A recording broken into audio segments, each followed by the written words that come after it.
Hello, Danny Ball Sub here, of course, with Raccoon Butts, and this is not the correct way to put on headphones. Well, they're earbuds, but still, that is not the correct way to put them in. This so terribly wrong. You know, this is the correct way to put them in, just like that. So now that we get that out of the way, let's talk about the topic of this vlog, which this vlog's topic is about, oh my gosh, could it be? Mobile games.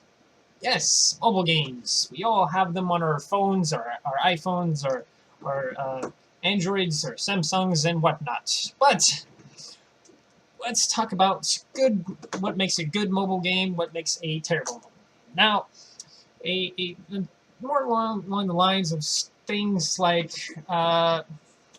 Angry Birds, Bejeweled, that's Candy Crush game. Now, there's another one. There's so many, but there's so many mobile games out there. There's so many apps, and I always find myself deleting an app about a week or 2 weeks after I download the app. Now, I was thinking about this quite a bit, and I was wondering, why are some of these apps why do they get so boring so quickly? Like, why do I just get tired of them after a week or 2? And delete them, and then go back to the App Store, and just to repeat the cycle again and again and again. So let's talk about why. And what I realized really is that all apps, all mobile games, really come down to like 1 to 2 mechanics, and it's usually just you either tap or you swipe. Now there might be a few games I haven't really exactly played. But there may be a few games where you pinch or whatever. But it usually just comes down to you're going to tap the screen a bunch. Now, you can argue that consoles games, controllers, you're just tapping buttons and stuff. But if for some reason that feels smoother than just simply tapping or swiping on a screen.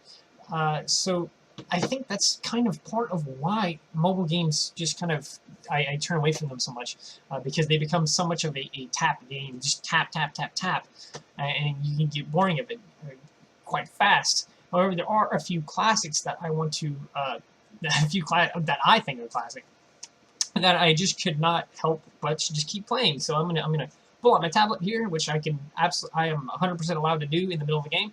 I mean, in the middle of a vlog here, and you look right here. This app right here called Sky. It's called Sky. I don't know if it's coming in focus. Oh, whoa! I almost dropped my tablet. But it's called Sky, and you click on it. It's a game. It's a game by Ketchup. They have some of the best games. They have excellent sound, everything. Now, that's the game. Start it. You hit play. It tells you how to play first. And again, it's just you just tap to avoid these things, and you can double tap. And if you hit those things, you die. And I've played it so much that I've unlocked everything in here. But anyway, that's besides the point. That is one of classic games, and it seems that Ketchup really knows what they're doing with their apps. And while they seem to be exactly how I described with just a tapping game, just you tap and tap and tap, but it still somehow seems to have an element to it that keeps me playing. Like, I've had that for like months, and I can't bring myself to delete it. So it's free too on the App Store. So hey, check that one out. It is pretty sweet. Ketchup also has a bunch of other interesting, awesome apps. Some kind of suck, of course. Some don't really keep me hooked. But I don't really know what it is that keeps me hooked about apps. It seems to be some kind of classic element to that, some kind of arcade-style element to it, or something that, I don't know, brings me to it.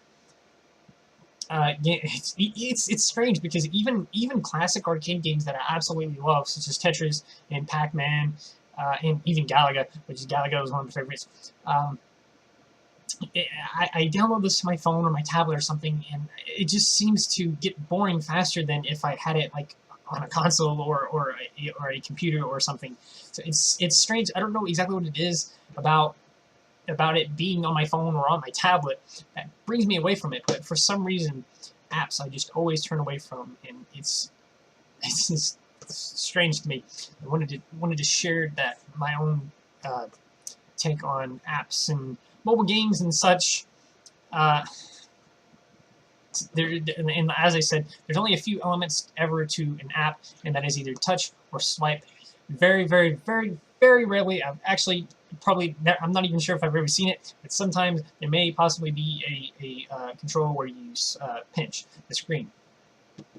Now, not all apps are terrible, of course. Now, for some reason, I always find myself with these strange apps like SkinSeed or UC Browser or Pixar, apps that are, even those, I sometimes kind of not really use very much. I don't know exactly what it is about it, but if it's on my phone or on my tablet, I don't use it a whole lot. Unless it's something like a word processor or even Pixar. I use Pixar sometimes, but I almost never do. I almost always just say, I don't want to edit that photo. Just leave it how it is. So move from mobile games to other styles apps, such as business apps or iMessenger apps and stickers and such. I don't ever see myself downloading a stickers app or a wallpapers app, because I can just get my own wallpapers very, very easily. I can just take pictures. I mean, I got this from Pinterest. This one right here. So there's just so many apps out there. Let's see how many more, how many others are out there. Minecraft. You all know how much I enjoy Minecraft. You've seen me play it, of course. That's basically the main theme of my YouTube channel completely, is Minecraft. However, Minecraft Pocket Edition, I always see myself not playing it. And it makes it, and for the main reason why I don't play it on my phone is it's kind of small and it's sort of hard to maneuver the controls. But then I have it on my tablet. Yes, I indeed have it on my tablet. On my tablet, if it's going to load. Oh, look, it's upside down. I have it on my tablet, and even though it's much larger and easier to see, easier to control even, I always find myself not playing it. And I think that's a bit odd. It's just, I don't exactly know what it is, but if it's on a tablet or a phone, I'm not finding myself play it, which is odd because it's not exactly the fact that it's handheld, because I play plenty of handheld systems. You might be able to see it over there, right there where my finger is, the one that's moving. There is a 3DS, and I find myself playing it every once in a while. And I played it a lot when I first got it, of course. It's many years old now. And the new Nintendo Switch console system, it also has a handheld feature, and I'm certain I'm going to be playing that a lot once I have it, if I get it, if I have it, whatever the case. But for some reason, if it's going to rely 100% on tapping or swiping, then I might not exactly enjoy it. I think that's really what it comes down to.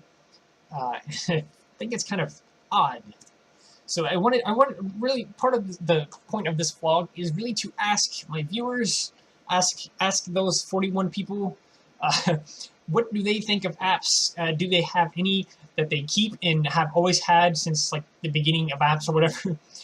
Which apps do they think are classic, and so on, such as Sky, as I showed you earlier. Perhaps you 100% disagree with me and think apps are some of the best games out there. Now, I'm not saying that some of the apps aren't the best games out there. Maybe it's part of being limited. For example, the Pocket Edition of Minecraft is very much different from PC or even console edition. So I think that's going to do it for the video. Be sure to leave comments about what you think about this topic. Be sure to also say hi to Raccoon Butts. He really much enjoys those. He really enjoys the comments more than I do. Mr. Kawaii, he's in sick bed. He's in bed sick, so he wasn't able to join me in this video. But I hope you enjoyed it without him and only with Raccoon Butt. So thank you. Goodbye. Goodbye. Goodbye. My hand's doing a thing. I don't know what it's doing.